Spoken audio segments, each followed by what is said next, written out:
अंगूरी मेरे पड़ोसियों के पड़ोसियों के पड़ोसियों के घर उनके बड़े ही पुराने नौकर की बिल्कुल नई बीवी है। एक तो नई इस बात से कि वो अपने पति की दूसरी बीवी है। सो उसका पति दुहाजू हुआ। जू का मतलब अगर जून हो तो इसका मतलब निकला दूसरी जून में पड़ा चुका आदमी, यानी दूसरे विवाह की जून में। और अंगूरी क्योंकि अभी विवाह की पहली जून में ही है, यानी पहली विवाह की जून में, इसलिए नई हुई। और दूसरे वो इस बात से भी नहीं है कि उसका गौना आए अभी जितने महीने हुए हैं वे सारे महीने मिलकर भी एक साल नहीं बनेंगे। 5-6 साल हुए। प्रभाती जब अपने मालिकों से छुट्टी लेकर अपनी पहली पत्नी की क्रिया करने के लिए गांव गया था, तो कहते हैं कि क्रिया वाले दिन इस अंगूरी के बाप ने उसका अंगूछा निचोड़ दिया था। किसी भी मर्द का ये अंगूछा भले ही पत्नी की मौत पर आंसुओं से नहीं भीगा होता, चौथे दिन या क्रिया के दिन नहाकर बदन पोंछने के बाद वो अंगूछा पानी से ही भीगा होता है। इस पर साधारण सी गांव की रस्म से किसी और लड़की का बाप उठकर जब ये अंगूछा निचोड़ देता है तो जैसे कह रहा होता है, उस मरने वाले की जगह मैं तुम्हें अपनी बेटी देता हूँ और अब तुम्हें रोने की जरूरत नहीं, मैंने तुम्हारा आंसुओं भीगा हुआ अंगूछा भी सुखा दिया है। इस तरह प्रभाती का इस अंगूरी के साथ दूसरा विवाह हो गया था। पर एक तो अंगूरी अभी आयु की बहुत छोटी थी और दूसरे अंगूरी की मां गठिया के रोग से जुड़ी हुई थी, इसीलिए भी गौने की बात 5 सालों पर जा रही थी। फिर एक एक कर 5 साल भी निकल गए और इस साल जब प्रभाती अपने मालिकों से छुट्टी लेकर अपने गांव गौने लेने गया था तो अपने मालिकों को पहले ही कह गया था कि या तो वो बहू को भी साथ लाएगा और शहर में अपने साथ रखेगा या फिर वो भी गांव से नहीं लौटेगा। मालिक पहले तो दलील करने लगे थे। एक प्रभाती जगह अपनी रसोई में से वे 2 जनों की रोटी नहीं देना चाहते थे, पर जब प्रभाती ने ये बात कही कि वो कोठरी के पीछे वाली कच्ची जगह को खोदकर अपना चूल्हा बनाएगी, अपना पकाएगी, अपना खाएगी, तो उसे मालिक ये बात मान गए थे। सो अंगूरी शहर आ गई थी। चाहे अंगूरी ने शहर आकर कुछ दिन मोहल्ले के मर्दों से तो क्या औरतों से भी घूंघट ना उठाया था, पर धीरे धीरे उसका घूंघट झीना हो गया था। वो पैरों में चांदी के झांझर पहने छनक छनक करती मोहल्ले की रौनक बन गई थी। एक झांझर उसके पाँव में पहनी होती, एक उसकी हंसी में। चाहे वो दिन की अधिकतर हिस्सा अपनी कोठरी में ही रहती थी, पर जब भी बाहर निकलती वो रौनक उसके पाँव के साथ साथ चली आती। ये क्या पहना है अंगूरी? ये तो मेरे पैरों की छैल चूड़ी है, और ये उंगलियों में ये तो बिछुआ है, और ये बाहों में ये तो पछीला है, और माथे पर आलीबंद कहते हैं इसे। आज तुमने कमर में कुछ नहीं पहना? तगड़ी बहुत भारी लगती है, कल को पहनूंगी। आज तो मैंने तोक भी नहीं पहना, उसका टाका टूट गया है।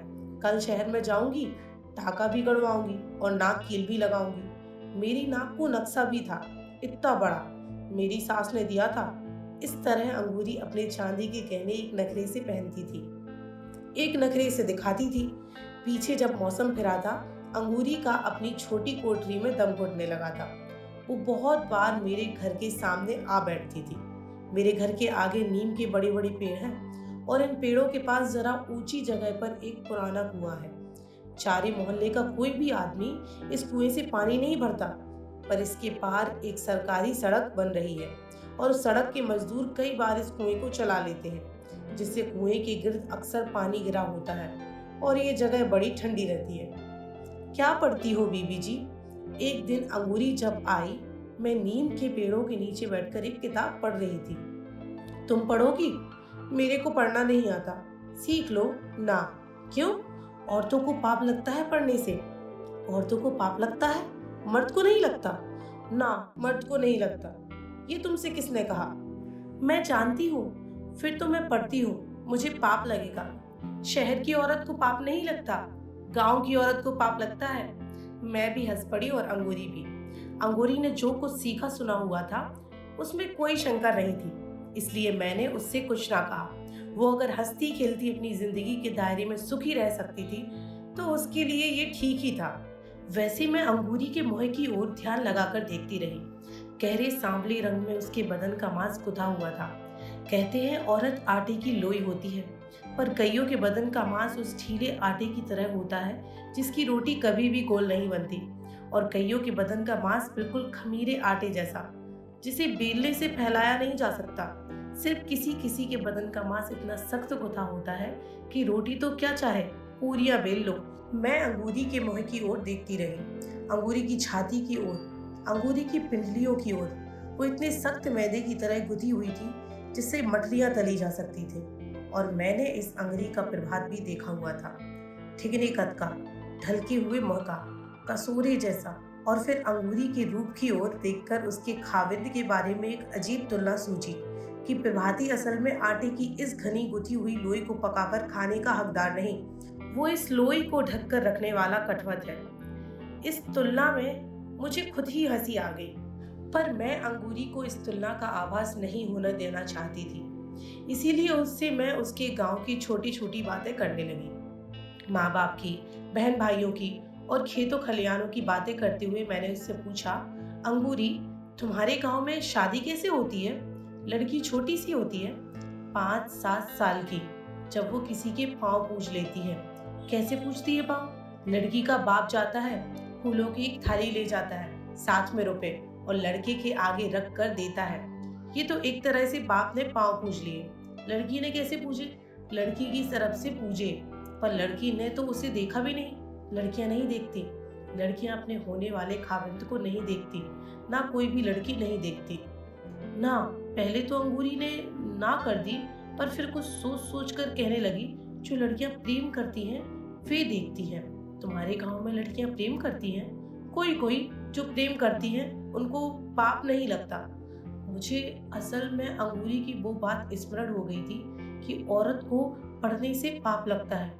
इसलिए मैंने सोचा कि उस हिसाब से प्रेम करने से भी पाप लगता होगा। पाप लगता है, बड़ा पाप लगता है, अंगूरी ने जल्दी से कहा। अगर पाप लगता है तो फिर भी क्यों प्रेम करती हैं?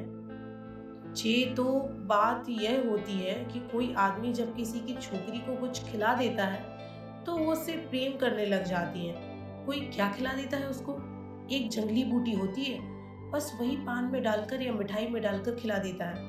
छोकरी उससे प्रेम करने लग जाती है, फिर उसे वही अच्छा लगता है, दुनिया का और कुछ भी अच्छा नहीं लगता। सच? मैं जानती हूँ, मैंने अपनी आंखों से देखा है। किसे देखा है? मेरी एक सखी थी, इतनी बड़ी थी मेरे से। फिर क्या? वो तो पागल हो गई उसके पीछे, शहर चली गई उसके साथ। ये तुम्हें कैसे मालूम है कि तेरी सखी को उसने बोटी खिलाई थी, बर्फी में डालकर खिलाई थी? और नहीं तो क्या, वो ऐसे ही अपने माँ बाप को छोड़कर चली जाती। वो उसको बहुत चीजें लाकर देता था, शहर से धोती लाता था, चूड़ियां भी लाता था शीशे की, और मोतियों की माला भी। ये तो चीजें हुई ना, पर ये तुम्हें कैसे मालूम हुआ कि उसने जंगली बूटी खिलाई थी? नहीं खिलाई थी तो फिर वो उसको प्रेम क्यों करने लग गई? प्रेम तो यूं भी हो जाता है। नहीं, ऐसे नहीं होता। जिसके माँ बाप बुरा मान जाए, भला उससे प्रेम कैसे हो सकता है? तूने वो जंगली बूटी देखी है? मैंने नहीं देखी। वो तो बड़ी दूर से लाते हैं, फिर छिपाकर मिठाई में डाल देते हैं या पान में डाल देते हैं। मेरी माँ ने तो पहले ही बता दिया था कि किसी के हाथ से मिठाई नहीं खाना। तूने बहुत अच्छा किया कि किसी के हाथ से मिठाई नहीं खाई, पर तेरी उस सखी ने कैसे खा ली? अपना किया पाएगी, किया पाएगी कहने को तो अंगूरी ने कह दिया, पर फिर शायद उसे सहेली का स्नेह याद आ गया या तरस आ गया। दुखी मन से कहने लगी, बाबरी हो गई थी बेचारी, बालों में कंघी भी नहीं लगाती थी, रात को उठ उठ कर गाती थी। क्या गाती थी? पता नहीं क्या गाती थी। जो कोई जड़ी बूटी खा लेती है बहुत गाती है, रोती भी बहुत है। बात गाने से रोने पर आ पहुंची थी, इसलिए मैंने अंगूरी से और कुछ ना पूछा। और अब थोड़े ही दिनों की बात है, एक दिन अंगूरी नीम के पेड़ के नीचे चुपचाप मेरे पास आ खड़ी हुई। पहले वो अंगूरी आया करती थी तो छन छन करती, 20 गज दूर से ही उसके आने की आवाज सुनाई दी जाती थी, पर आज उसके पैरों में झांझरें पता नहीं कहाँ खोई हुई थी। मैंने किताब से सिर उठाया और पूछा, क्या बात है अंगूरी? अंगूरी पहले कितनी ही देर मेरी ओर देखती रही, फिर धीरे से बोली, मुझे पढ़ना सिखा दो बीबी जी। और चुपचाप फिर मेरी आंखों में देखने लगी। लगता है इसने भी जंगली बूटी खा ली। क्यों, अब तुम्हें पाप नहीं लगेगा? अंगूरी, ये दोपहर की बात थी। शाम को जब मैं बाहर आई तो वो नीम के पेड़ के नीचे बैठी थी और उसके होठों पर गीत था, पर बिल्कुल सिसकी जैसा। मेरी मुंदरी में लागो नगीन बा, वो बैरी कैसे काटूं जो नावा। अंगूरी ने मेरे पैरों की आहट सुन ली और चुप हो गई। तुम तो बहुत मीठा गाती हो, आगे सुनाओ ना। अंगूरी ने अपने कांपते आंसू वही पलकों में रोक लिए और उदास लफ्जों में बोली, मुझे गाना नहीं आता है। आता तो है, ये तो मेरी सखी गाती थी, उसी से सुना था। अच्छा मुझे भी सुनाओ पूरा। ऐसे ही गिनती है बरस की, 4 महीने ठंडी होती है, 4 महीने गर्मी और 4 महीने बरखा। और उसने 12 महीने का हिसाब ऐसे गिना दिया जैसे वो अपनी उंगलियों पर कुछ गिन रही हो। अंगूरी, और वो एकटक मेरे चेहरे की तरफ देखने लगी। मन में आया कि पूछूं कि कहीं तुमने जंगली बूटी तो नहीं खा ली है, पर पूछा कि तुमने रोटी खाई। अभी नहीं, सवेरे बनाई थी। चाय पी तुमने? चाय? आज तो दूध ही नहीं लिया। क्यों नहीं लिया दूध?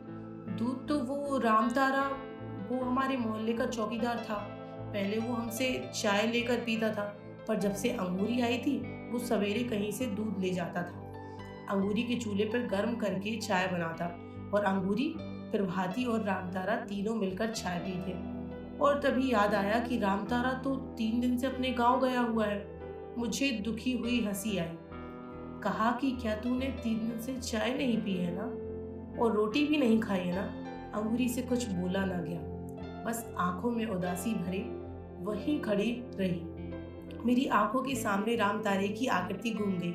बड़े फुर्तीले हाथ पांव, अच्छा बोलने पहनने का सलीका था।